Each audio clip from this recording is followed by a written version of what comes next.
Greetings, I'm Solidus-Skully, and welcome back to Ratchet & Clank 3 Up Yours Arsehole. So, you've come back to disgrace my training course once again, hmm? Actually, we were hoping we could just pick up the gadgets and split. We have a spaceship to catch. Ha! You slackers are always looking for the easy way out. When you can pass the course, you can have the device. So, this is basically our excuse to use the little VR training thing. Again, there are a bunch of little different things you can do there, most of them have already been pretty much done at this point, but yeah, you can use that to basically train against little drones. You can actually use that to test out some weapons if you want to buy them, which is actually a really cool feature. Like, I mean, excuse me, if you're unsure on what weapon to use, or if you're kind of hesitant on buying it, you can test it out in the VR course, and Bob's a good one, really. I mean, you can only really do this on the Starship Phoenix, so you can't go off to, say, Planet Dax, for example, and, you know, test the weapons in VR there, but again, it's a nice little feature, adds a little, nice bit of homeliness to the hub world, so, yeah, that was a good one, really. We also have the hacker puzzles, which I'll get into a little bit more detail later, but I will say that they're not quite my favourite, hacking device puzzle of all time. I will say they're better than the Infiltrator, but then again, considering how terrible the Infiltrator really was, that really isn't saying much. But of course, we also have the Hyper Shot, and, ooh, Christ. That's basically a combination of the Dynamo device from Ratchet & Clank 2 and, well, the Swing Shot. Again, it's got this, like, futuristic little antenna pointer thingy, so again, it's pretty much combining two gadgets in one, and makes both of them a little bit more useful. I do kind of miss the old design of the Swing Shot, because I think it looks kind of, you know, techie, junker clunker and pretty cool, but whatever, not much to really say about this. In terms of how the hacker minigame operates, you basically press the square button to collect the green pieces, using the fire button to destroy the red pieces, and the little blue shield things that come up are stuff that you can't penetrate, so yeah, this minigame can actually get deceptively tricky, because, like, you'll have a lot of opportunities to, you know, shoot down the red pieces, but they can show up at an alarming rate, and especially if they have those shields behind them, they can get to the top quite quickly, and you lose a fair bit of progress. Adding on to that, you also have different tiers of the minigame, and can become an exercise in frustration, really, so yeah, just keep on your toes, stay freaky, keep it sleazy, and you'll be okay, hopefully, maybe. Some of these can get pretty lengthy, but I don't know, they are what they are, so whatever. I kind of suppose the game didn't really do more of this, in terms of, like, having little challenges set up, but again, I suppose Annihilation Nation also kind of fulfilled the quota in that regard, so who knows, I guess. I guess it would have been a nice way to reuse your assets, but I don't know. But again, we have another huge stretch of thing to go, and also the one time you're going to be seeing a Platinum Bolt being collected here. Again, it's pretty much just telling you what to do. So, given how long these segments might go on, this might be yet another fuck-aroundy part with a little bit of plot included, so whatever else. So I guess I might as well talk about the plot, and Nefarious's super weapon, which is a very Death Star-looking contraption. But will it go the rip-off route of being this giant laser destruction of death, or something more? Very interesting. But regardless of such, it's, just doing stuff. And again, I suppose I have to get the obvious thing out of the way. Planet Dax is a reference to Dexter! But considering how close Insomniac and Naughty Dog were back in those days, it kinda makes sense, really. Now, there's no real, like, reference. I think it probably would have gone the extra mile if you had, like, maybe these, like, rabid squirrel creatures, or, like rabid otters, really, you know, to really play out the whole pun thing. But alas, I guess they either did that in Ratchet & Clank 2 with the Planet Tadano squirrel things, or they just didn't think of it. I think Naughty Dog probably would have let them get away with the visual similarities, and it probably especially would have been fitting given Naughty Dog's concept art for Jackfall, where Daxter was like this rabid squirrel shit. Alrighty, we'll just take those gadgets and be on our way. Oh yeah, the little man is cocky now. Ho ho ho! Maybe you'd like to meet Helga on the wrestling mat, We'll see how cocky you are, twisted up like a wet noodle. Maybe next time. Pansies! Yay, the gadget victory music is back, and that's also the last time you'll be seeing Helga throughout this entire playthrough. Also, check out those sporty Lombax strikes on the ship. It actually kind of looks like something ripped right out of the 1970s. But again, in terms of the ship decals, actually, you do get some pretty slick models, depending on what sort of skill points you get. Like, the further you get up, you can get some... Again, like, you get this, like, really slick-looking red and black-looking ship. You can get, you know, one with flame decals on the side of it. You can also get one with, like, the Insomniac Moon. Again, like, I mean, you do get a lot to play with in terms of your ship decals. It's a bit of a shame that you don't really get to use it in ship combat, but alas, I suppose that's just how the cookie crumbles sometimes.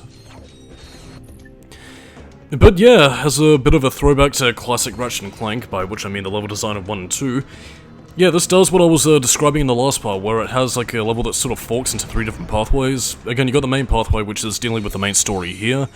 You have a secondary pathway that basically deals with a bit of a side plot regarding lovely robot lady, but I'll save that for the end of the part. And of course, you have a third optional pathway, which gets you a random gadget lying about. Again, I'm curious if there was any sort of like...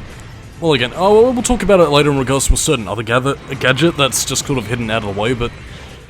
Yeah, I'm starting to wonder if maybe some of these were more so tied towards, like, specific racetracks or something, given some of the cut game modes, like with the turbo slider racing or whatever. Or if maybe they were just sort of deliberately left in as a bit of a remnant of how Insomniac used to design Ratchet and Clank games, as Ratchet and Clank 1 and 2. But I don't know. Anyway, Planet Dax, I would say, was probably the example of the game's first difficulty spike, because, again, since this is more Nefarious' outpost, more personable for him, yeah, gotta buy a lot more robots, and these commando troops are actually a little bit of a pain in the ass. Like, the defenses are a lot higher, they've got more specific troops, like they have machine guns on them.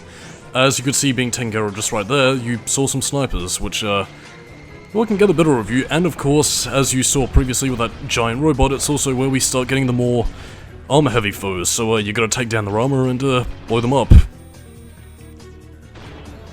Like, I mean, I wouldn't say the difficulty spike is something that's gonna make you quit the game outright, but I think if you were playing this game as a kid, this definitely would have been the first choke point. And we also have the return of these little, like, probe droid things, which give you a little bit of a shock, which is odd. But yeah, these big and robot things are actually kind of the worst part of the level, really. I mean, you can take them down relatively easily, but, you know, it is definitely a spike in difficulty that, will make you a bit jumpy. And I'm also trying to remember, actually, was this the planet where you get the, oh no, you don't get it here. I believe this is a level where you do unlock the Quack Array, which is basically the game's, turn into animal weapon thing, which has been synonymous with all Ratchet and Clank games, really. You had the Sheepinator in 2, you had the Morph Array in Ratchet and Clank 1, which turned people into chickens. I don't think Deadlock had one, or at least not one that I can remember, at least, and yeah, this one has the Quack Array. But alas, now we go down to our lengthy hacker minigame, and it's, in any other case I would probably just be dead silent, but it's time to bring up some, trivia! And it's namely that the hacker gameplay that you're seeing here was actually inspired by the arcade game known as Tempest, or as I suppose what a lot of other people would probably know it by in more recent years would be the proposed gameplay for Polybius. So is Ratchet and Clank gonna give us secret messages, give us a jump scare and go boo? Who knows? Maybe we're all gonna die of a heart attack and be part of a conspiracy of a game that doesn't actually exist, according to a lot of proof, because it was a weird rumor. No, but I mean, putting Polybius tangents aside, I would say the Tempest gameplay for the hacking minigame works for what it is. It just tends to get a little bit strenuous when you have to do it for like 4 cycles. Especially when they do jump the total amount of like green stuff, so you gotta... green charges that you gotta pick up. I mean, in that sense, it gets a little bit tedious. And I mean, comparing this to the original Tempest, like, I mean, I think Tempest is a bit more exciting than anything that you'd be seeing here. So, yeah. And again, as you might also notice, alongside with the targeting, and you know, the manual targeting thing, you also get to see the amount of health they have, so, yeah, that little scan ability actually does come in useful if you're using weapons that have that mod on it.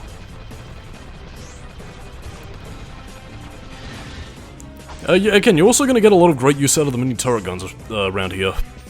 Like, I mean, it was an incredibly useful weapon to have in Ratchet and Clank 2, but especially here when you can get swarmed by enemies pretty easily, it's always a pretty good, useful invention to have. Excuse me. But again, this is also a bit of a puzzle, because you actually have an additional area that you can go out to. You probably saw it before, but there was like a door right on the other side that you couldn't quite access. Well, again, push that button, use the charge boots to boost all the way across there, and yeah, you got yourself, I think it was either a trophy or it was a platinum bulb, but either way, that's just how one of the secrets work in this game. And again, the charge boots are also the additional gadget you get for this level, so yeah, feel free to have at it. And this is what I was talking about before with the level getting a bit more intense, because again, you do tend to get a little bit loosey-goosey and rather panicky with the way in which you play these levels. It's reactionary, and it can get intense, but like at the same time, when I go on for, you know, forever, it tends to get a bit tedious. So I think maybe at least keeping it down to 3 at the absolute max probably would have been a better way to do it, and have it limited to 10 perhaps. So, you know, that way you would have gotten your intense, you know, Tempest-inspired gameplay, but you wouldn't have been quite so bored and, you know, pressured to do well, otherwise you're gonna do it all over again. This is pretty much the last wave before we get to our next Tempest section and, you know, do whatever else. A bit of a critique in the level design, actually, especially to do with the unlockable box power-up, the Inferno power. There's actually one hidden in this level which you're intended to use, but I think it should have been placed at the start of the room rather than hidden around the place, because, well, most players are probably going to be more concentrating on the enemies directly in their path rather than scanning around and exploring, so I don't know, like, I mean, if you wanted the player to go completely nuts with the Inferno power, I think I probably should have put it, like, right at the beginning to, you know, let you feel like the Dante with the Devil Trigger and the lady with the thing, Gehaven, Gehoiven, Weaven Maven. You see, this is what I mean. Get comfy, dear children, because, this is the equivalent of looking at a screensaver. I would bring up some trivia about Planet Dax, but there isn't really much to write home about here, aside from the obvious Jak and Daxter connection.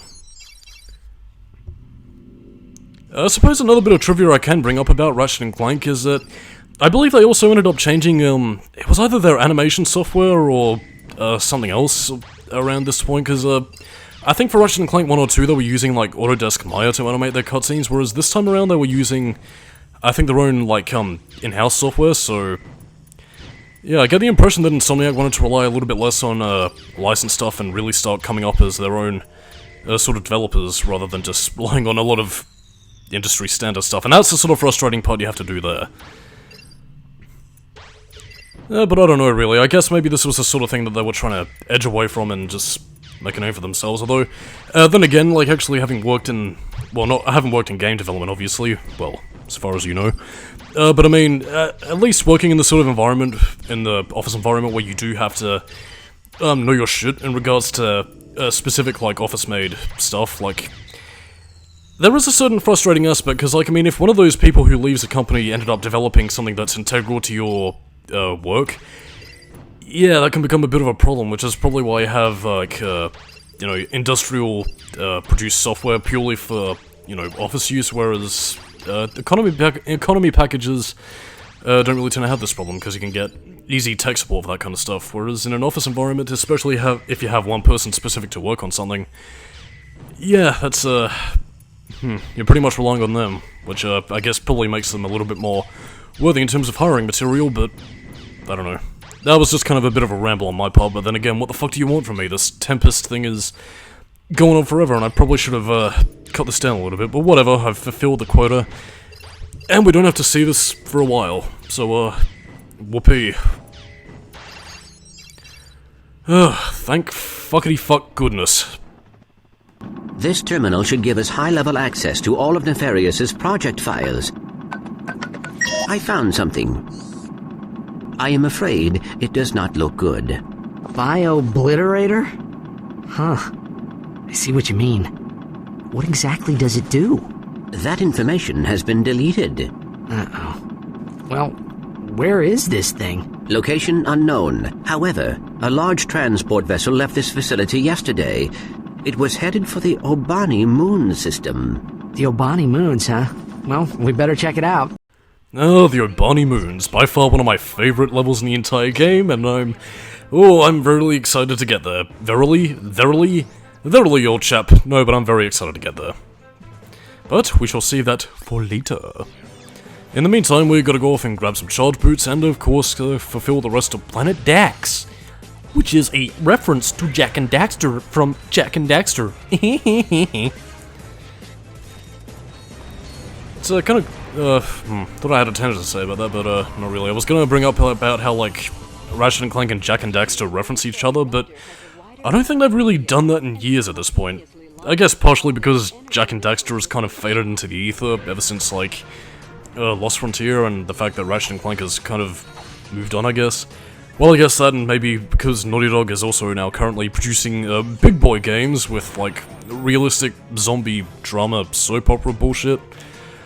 Whereas Insomniac are still fun. You know what fun is with, you know, the Soldano Man and the Sunset Overdrive and the Ratchet and Clank that they still make. You know? Whatever. Yeah, but again, this level segment is rather short, if chock full of those buff robo dudes, so yeah, be on your guard. This is also a great place to level up the Quack Array as well, because you have a lot of those like little pustules that you can use to, you know, turn into ducks rather easily and get the weapon leveled up rather fast. And they actually do become rather useful because they become like burning ducks of death that fly around and attack your enemies. So yeah, it is rather useful. I get the impression that this level, well, the bonus gadget was kind of ham-fistedly put in there, because I think the only way they had to really make this place any sort of a challenge, what can we do? Just put a bunch of, like, giant robo-dudes and call it a good one. We are Insomniac, we are the best, and we do the game thing with the developing and the coding and the crunch time and the multiplayer focus and the lady with the glavin. There's really not much else to say about this area, it's just like a little piece of grassland. I suppose to talk about things that Ratchet and Clank 2 had that 3 lacks would also be the Monsterpedia. Because, like, I mean, Ratchet and Clank 2 had this little Monsterpedia thing, which basically allowed you to, like, look up little facts about the monsters and all that kind of stuff. Bit of a superfluous detail, but I did like it about Ratchet and Clank 2, and again, I'm not losing sleep over it not being in 3, but I do still think it is a pretty cool, nifty thing to have, like, for some snarky dialogue and, you know, just to have, like, innovative thoughts on the creatures. I don't know, like, maybe they could have made it work in a similar manner to Devil May Cry, where the more you, like, fight the enemies, the more information you get out of them. I don't know, I think it would have been interesting to use that kind of mechanic. But now we're finally on to the secondary pathway. And of course, well, one that's a little bit exciting, kind of. I mean, I don't think anything's really topping the mother of all Tyrannoids, but we also have this, like, phase shift converted ship that fires missiles at you.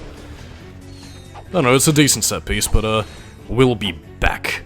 Actually, I don't know whether the ship is meant to be, like, piloted by anybody or if it's like a robot kind of thing, but I don't know, it adds excitement to the level. It's fun at the very least. But again, this is also pretty much the get the most use out of your swing shot and dynamo thing ever. And again, I mean, I wouldn't say it's too much of a challenge, just don't dawdle and keep moving and you'll be okay, but, you know, you can at least tell where the missiles are going to land by its little targeting reticle, so it's got excitement, it's got platforming, what more do you need? Then I suppose also from an artistry standpoint, Planet Dax does look a little bit stock, but also kind of nice. Like, I mean, it's got a very naturalistic kind of feel.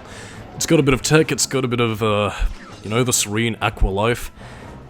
Again, as Lawrence had said in the video, they do get a lovely view of the ocean at sunset, which is fucking beautiful.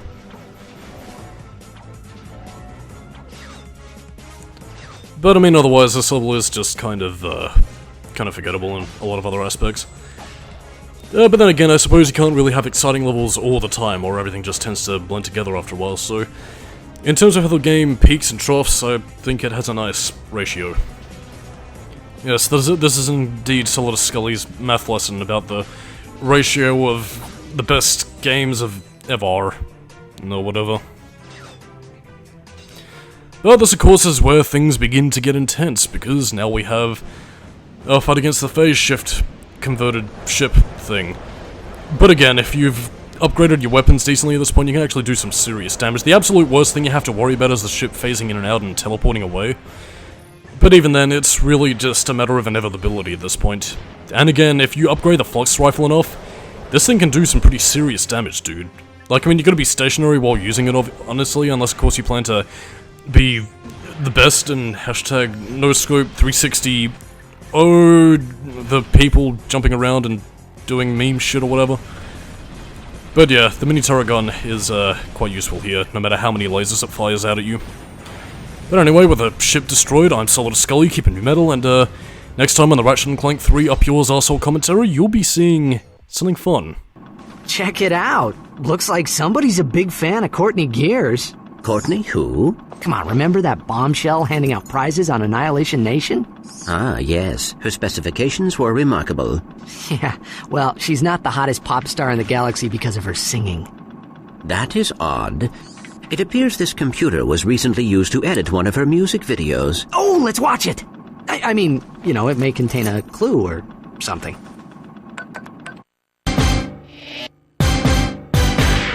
Yeah, what's up, people? It's Courtney Gears. Are you feeling me, robots? I'm feeling you. I see the future, and what do I see? Robots going crazy across the galaxy. Cats and organics, they're soft and squishy. The time is now, where robots must be free. Do you wanna be free? Then shout with me, yeah! This goes out to all you robots.